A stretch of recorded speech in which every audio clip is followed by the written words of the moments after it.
नमस्कार, आप देख रहे हैं सी न्यूज भारत। मैं हूं आपके साथ स्नेहा सिंह। वक्त हो गया है न्यूज आवर का।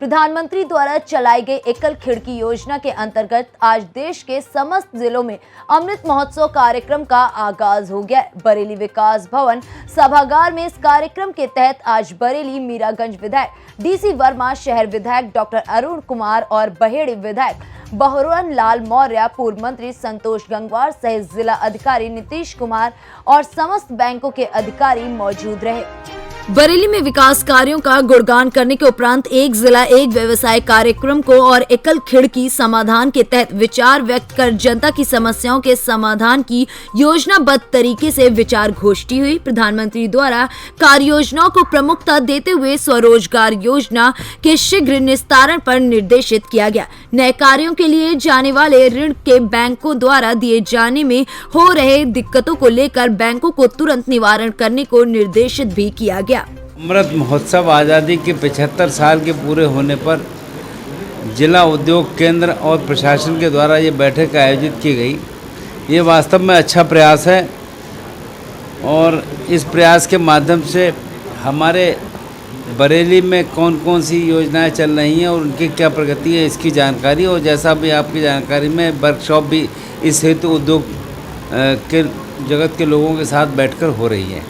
मुझे लगता है कि बरेली में बहुत से जो कार्यक्रम मजबूते हैं पूरे नहीं हो पा रहे हैं, उनको पूरा भी किया जाएगा और कैसे इनकी प्रगति की जाए उसके हिसाब से काम लिया जाए। सर, बरेली में लगातार विकास कार्य चल रहे हैं, आपको किस तरह से देखते हैं?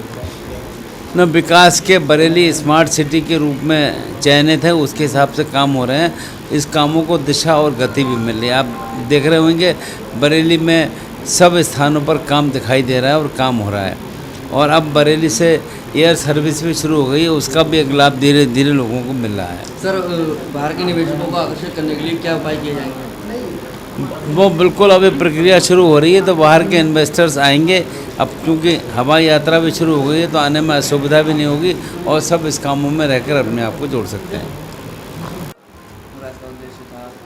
देखिए, अमृत महोत्सव के तहत ये हमारा कार्यक्रम चल रहा है।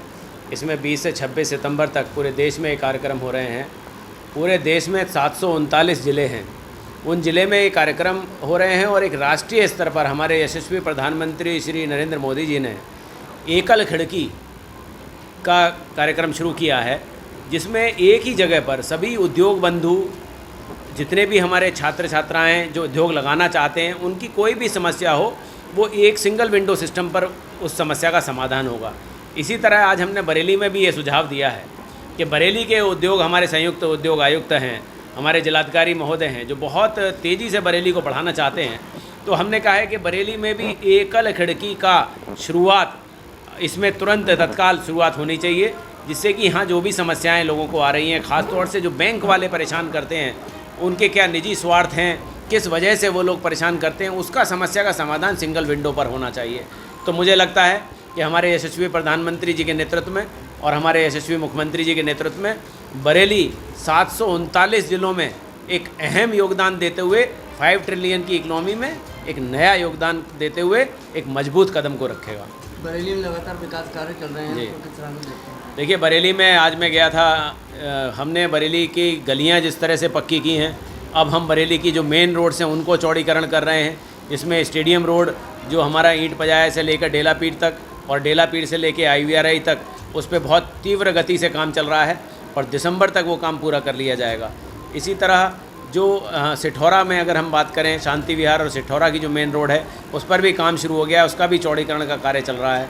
तो लगातार शहर के अंदर गलियाँ और मेन रोड चौड़ी हो रही हैं। स्मार्ट सिटी के तहत सारी सिविल लाइन्स की जो रोड हैं, चाहे अगर हम चौकी चौराहे से गांधी उद्यान की बात करें या गांधी उद्यान से लेकर श्यामतगंज पुल की बात करें, या हम चौकी चौराहे से लेकर हम पटेल चौक की बात करें, पटेल चौक से लेकर नावल्टी की बात करें, सभी जगह। बरेली से सी न्यूज संवाददाता विनय चौहान की रिपोर्ट। फिलहाल इस खबर में बस इतना ही। देश विदेश की ऐसी तमाम खबरों को देखने के लिए बने रहें सी न्यूज भारत के साथ। हर खबर आपके साथ, आपके हाथ।